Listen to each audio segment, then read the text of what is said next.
కూటమి ప్రభుత్వం అధికారంలోకి వచ్చిన తర్వాత వైఎస్ఆర్ కాంగ్రెస్ పార్టీ శ్రేణులపైన తప్పుడు కేసులు పెడుతూ ఇబ్బందులు గురి చేస్తూ ఉన్నారు.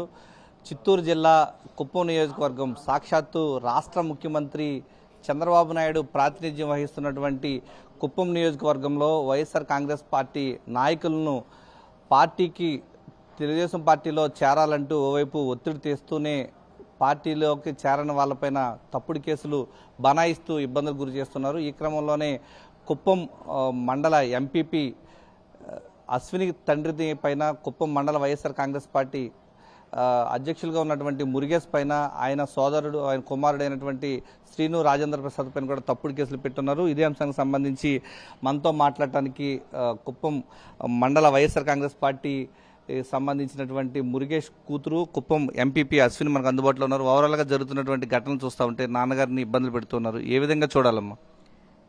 మేము మా పార్టీకి చాలా నమ్మకంగా ఉన్నాము, లాయల్గా ఉన్నామండి. లాయల్గా ఉన్నాము. వాళ్ళకి ఇంకా అమ్ముడు పోలేదు. వాళ్ళని చూసి ఇంకా భయపడి వాళ్ళ పార్టీలోనూ జాయిన్ కాలేదు. రిజైన్ చేయమని చెప్పి చాలా ఇబ్బంది పెడుతున్నారు. ఎంపీటీసీలని కొంతమంది కౌన్సిలర్స్ని ఇబ్బంది పెట్టి వాళ్ళని పోలీస్ కేసు పెడతామని చెప్పి బెదిరించి ప్రతిరోజు ఇంటికి 10 మంది 20 మంది టీడీపీ నాయకులు కార్యకర్తలు కార్ తీసుకొని ఇంటికి వెళ్లడం, బెదిరించడం, పార్టీలో జాయిన్ అవ్వమని చెప్పి ఇబ్బంది పెడుతున్నారు. మా మండలంలో మేము స్టార్టింగ్ నుంచి కూడా మేము చాలా స్ట్రాంగ్గా ఉన్నాము. ఇప్పుడు ఎవరు కూడా మా మండలంలో నుంచి మెజారిటీ ఆఫ్ ద ఎంపీటీసీస్ వాళ్ళు ఎక్స్పెక్ట్ చేసినంతగా ఎవరు కూడా వెళ్ళలేదు. కాబట్టి ఇంకా అవిశ్వాస తీర్మానం పెట్టడానికి 4 సంవత్సరాల సమయం ఉంది. వీళ్ళని ఎలాగైనా ఇబ్బంది పెట్టాలి అని చెప్పి భావించి నన్ను రిజైన్ చేయమని చెప్పి టీడీపీ నాయకులు చాలా ఒత్తిడి తెస్తున్నారు. ఇంకా నేను రిజైన్ చేయను, నేను గట్టిగా నా పార్టీ వైపే నేను ఉంటాను. అది పదవి ఉన్నా లేకున్నా జగనన్న వల్లనే మాకు ఇలాంటి గుర్తింపు వచ్చింది, జగనన్నతోనే మా ప్రయాణం అని చెప్పి వాళ్ళకి చాలా క్లారిటీ వచ్చింది. కాబట్టి మా పార్టీ క్యాడర్ని కూడా కొంచెం ఇబ్బంది పెట్టాలి అని చెప్పి మా నాన్నగారిని అరెస్ట్ చేస్తే ఇంకా మా పార్టీ క్యాడర్ అంతా కూడా కొంచెం బాధపడతారు. వాళ్ళప్పుడు వాళ్ళు చెప్పిన మాట కానీ వాళ్ళు అనుకున్న విషయం కానీ ఫలిస్తాయి అని చెప్పేసి ఇలాంటివి చేస్తున్నారు. కుప్పం నియోజకవర్గంలో ఉన్న ప్రజలు కానీ ఆంధ్ర రాష్ట్రంలో ఉన్న ప్రజలు, రాజకీయంలో ఉన్న ప్రతి ఒక్కరు కూడా గమనించాల్సింది ఏంటి అంటే అధికారం అనేది 5 సంవత్సరం ఉంటుంది. మళ్ళీ ఏ పార్టీ అయినా కూడా అధికారంలోకి రావచ్చు. మా ఊర్లో మేము ఎలక్షన్లో కంటెస్ట్ చేసి గెలిచి తీసుకున్న పదవి ఇది. ఇదేదో నామినేటెడ్ పోస్ట్ అయితే కాదు. ప్రజలు అధికారం ఇచ్చింది, పదవి ఇచ్చింది 5 సంవత్సరాలు ఉండడానికి. ఇంకా 5 సంవత్సరాలు కాకముందే మీరు వదిలేసి వెళ్ళిపోమని చెప్పి ఒత్తిడి తేవడం అనేది కరెక్ట్ కాదు. ఇలాంటి ఒక విషయం వీళ్ళు ఇప్పుడు గనక స్టార్ట్ చేస్తే ఇది ఇలాగే కంటిన్యూ అవుతుంది. అప్పుడు ఈ ప్రజాస్వామ్యానికి, రాజ్యాంగానికి పెద్దగా విలువ అనేది ఉండదు. రాజకీయాల్లోకి రావాలన్నా కూడా ప్రతి ఒక్కరు కూడా ఆలోచించే పరిస్థితి మనం చూడొచ్చు. ఇప్పుడు ఒక అమ్మాయికి చాలా ఇబ్బంది జరిగింది, ఆ అమ్మాయి చనిపోయిందని చెప్పి ఇండియా మొత్తం అందరూ కూడా ర్యాలీలు చేస్తూ ఉన్నారు, అమ్మాయికి న్యాయం జరగాలని చెప్పేసి. ఒక ఆడపిల్లగా కుప్పంలో పుట్టి పెరిగి కుప్పంలో చదువుకొని సాక్షాత్తు చంద్రబాబు నాయుడు గారు ముఖ్యమంత్రిగా ఉన్నప్పుడు ఆయన చేతుల మీదుగా ప్రతిభా అవార్డు సొంతం చేసుకున్న నేను ఈరోజు నాకు రాజకీయం చేయడానికి హక్కు లేదని చెప్పడమో, లేకపోతే ఊర్లో మీరు ఉండకూడదు అని చెప్పడమో, రాజీనామా చేసి వెళ్ళిపోమని చెప్పడమో ఇవన్నీ కూడా కరెక్ట్ కాదు. మిగతా వాళ్ళతో పోల్చుకుంటే కుప్పంలో ఉండే హక్కు, రాజకీయం చేసే హక్కు నాకే ఎక్కువగా ఉంటుంది. కుప్పం ఆడపడుచుగా, కుప్పం బిడ్డగా. నేను వేరే ఊరు నుంచి రాలేదు, నేను అక్కడ లోకల్. నాకు ఓటేసిన వాళ్ళు ఆ ఊర్లో ఉన్నారు. ఇప్పుడు వేరే పార్టీకి రమ్మని చెప్పి ఇబ్బంది పెట్టే వాళ్ళకి నేను ఒక విషయం అడగాలనుకుంటున్నాను సూటిగా. ఏమంటే మాకు ఓటు వేసినప్పుడే ఫ్యాన్ కనే ఓటేశారు. ఫ్యాన్కు ఓటేసిన ఓటుని తీసుకొని పోయి మేము వేరే పార్టీకి అమ్ముకోవడమో, వేరే వాళ్ళకి అమ్ముడుపోవడమో, వేరే పార్టీలో జాయిన్ అవ్వడమో మేము చేయలేము. అది ఒకవేళ చేయాలనుకునే వాళ్ళు అలా చేయకూడదు కూడా. జనాలు ఒకవేళ వాళ్ళనే గెలిపించాలనుకుంటే టీడీపీ వాళ్ళనే గెలిపించేవాళ్ళు కదా, లేకపోతే వేరే పార్టీ వాళ్ళనే గెలిపించేవాళ్ళు కదా. వాళ్ళు ఓటేసేటప్పుడు జనాలు క్లియర్గా వైసీపీకి ఫ్యాన్ గుర్తుపై ఓటేసినప్పుడు ఈ ఓటుని తీసుకొని పోయి, ఈ పదవిని తీసుకొని పోయి వేరే పార్టీకి అమ్ముడుపోవడమో, వేరే వాళ్ళ దగ్గరికి సరెండర్ అయిపోవడమో చేస్తే ఇది చాలా చాలా తప్పు. వైసీపీ నాయకుల్లో చిన్న పదవుల్లో ఉన్న వాళ్ళైనా, పెద్ద పదవుల్లో ఉన్న వాళ్ళైనా ఈ రోజు ఒక చిన్న ఐడెంటిఫికేషన్ అయినా ఉంది అంటే అది జగన్మోహన్ రెడ్డి గారి వల్లనే. ఆ ఐడెంటిఫికేషన్ ని మనము వేరే విషయాలకు వాడుకోవడమో, వేరే వాళ్ళకి లొంగిపోవడమో చేస్తే మన పార్టీకి చెడ్డ పేరు వస్తుంది. ఈ 5 సంవత్సరాలే కాదు, ఇంకా నెక్స్ట్ 5 years మనకు మంచి ఫ్యూచర్ ఉంటుంది. ఈ పార్టీలో జగన్మోహన్ రెడ్డి గారికి అధికారం ఖచ్చితంగా రావడం అనేది జరుగుతుంది. పార్టీ మీద నమ్మకంగా, జగన్మోహన్ రెడ్డి గారి మీద ఒక నమ్మకంగా మనందరూ కూడా జగన్మోహన్ రెడ్డి గారి వెనక నడిస్తే మనకందరికీ కూడా మంచి ఫ్యూచర్ ఉంటుంది. టీడీపీ నాయకులకి ఒకటే చెప్పదలుచుకుంటా ఉన్నాను, మీరు ఇలా ఇబ్బంది పెట్టడం కరెక్ట్ కాదు. మీరు ఇలా చేయడం వల్ల లోకల్లో ఉన్న వాళ్ళు ఇష్టం ఉన్నా లేకపోయినా అది ఏ పార్టీ అయినా మా బంధుత్వాలు మా ఊరు వాళ్ళే ఉన్నారు. మేమందరం కూడా ఒక రోడ్డు మీద తిరిగేటోళ్ళు, ఒక ఊర్లో ఉండేటోళ్ళు, చావు బతుకుల్లో కలుసుకునేటోళ్ళు. మాకు మీరు చాలా గొడవలు పెట్టేస్తా ఉన్నారు. రేపొద్దున వాళ్ళు కూడా వైసీపీ అధికారం వస్తే అప్పుడు వాళ్ళు కూడా రోడ్డు మీద తిరగాల్సి ఉంటుంది. ఇవన్నీ కూడా కరెక్ట్ కాదు.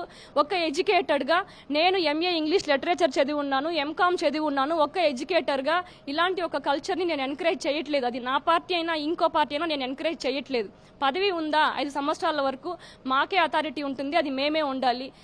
మాకు ఇష్టం ఉన్న వాళ్ళని మీరు పార్టీకి తీసుకుంటున్నారు. ఇష్టం లేదా వదిలేసేయండి, ఇబ్బంది పెట్టి రాజీనామా చేయమని చెప్పే అధికారం మీకు లేదు. ఫస్ట్ ఆఫ్ ఆల్ ఒకవేళ మీరు ఇలా గనుక చేస్తే నెక్స్ట్ దానివల్ల వచ్చే నష్టాలను కూడా, దానివల్ల వచ్చే ప్రాబ్లమ్స్ని కూడా మీరు ఫేస్ చేయాల్సి ఉంటుంది. రెడీగా ఉండండి. అంటే ఖచ్చితంగా పెట్టినటువంటి కేసు చూస్తే 8 నెలల క్రితం జరిగినటువంటి దొంగతనాన్ని కేసుని ఈ రోజు మీ తండ్రిని మీ సోదరుని ఇబ్బంది పెడుతున్నారు. దీన్ని ఏ విధంగా ఈ చిల్లర రాజకీయాలు చూడాలంటారు? ఇది అది కేసు చూస్తే చాలా చిల్లర రాజకీయం అని తెలిసిపోతా ఉంది. ఎందుకంటే ట్రాక్టర్ దొంగతనం చేయాల్సిన అవసరం అయితే మాకు లేదు. యాజ్ ఎ ఎంపీపీగా మా ఊర్లో నేను ఎంపీటీసీగా రిప్రజెంట్ చేస్తా ఉన్నాను. సర్పంచ్ కూడా అక్కడ లేదు, ఎలక్షన్ జరగలేదు కాబట్టి. ట్రాక్టర్ దొంగతనం పోయింది వచ్చేసి జగనన్న సీఎంగా ఉన్నప్పుడే ట్రాక్టర్ దొంగతనం పోయింది. అప్పుడు కేసు పెట్టమని చెప్పింది మేమే. మేము అర్జీ ఇస్తే తీసుకోలేదు కాబట్టి సెక్రటరీ ద్వారా రాతపూర్వకంగా సీఐకి, అప్పుడున్న సీఐ శ్రీధర్ గారికి మేము రాతపూర్వకంగా అర్జీ ఇవ్వడం జరిగింది. అప్పటి నుంచి ఇప్పటి వరకు ఏం చేశారు? 8 నెలల నుంచి ఎలాంటి యాక్షన్ తీసుకోలేదు. ఇంకా ఏం చేయాలో అర్థం కాకుండా మేము ట్రాక్టర్ని అమ్మేసామనో లేకపోతే ట్రాక్టర్ మా ఇంటి దగ్గర దొరికిందనో చెప్తున్నారు. దొరికిన ట్రాక్టర్ ఎక్కడుంది? ఎవిడెన్స్ కూడా మాకైతే అర్థం కావడం లేదు.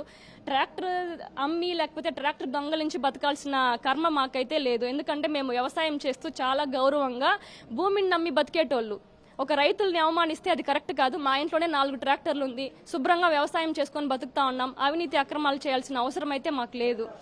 ఎవరినైనా సరే రాజకీయంగా ఎదుర్కోండి. ఊరికే వ్యక్తిగత విషయాలు కానీ ఇలాంటి చిల్లర విషయాలు మీరు కనుక స్టార్ట్ చేస్తే ఇది ఈ రోజు కాకపోయినా రేపైనా కూడా మీకు మళ్ళీ ప్రాబ్లం ఖచ్చితంగా వస్తుంది. దానికి మీరు ఫేస్ చేయడానికి రెడీగా ఉండండి. తప్పుడు కేసులు పెట్టి ఇబ్బందులు పెట్టాలనే ప్రయత్నం చేస్తున్నారు. ఈ ఒక్క కేసే కాదు, మరికొన్ని ఇబ్బందులు పెట్టే ప్రయత్నం చేస్తున్నారు. ఏ విధంగా చూడాలంటారు?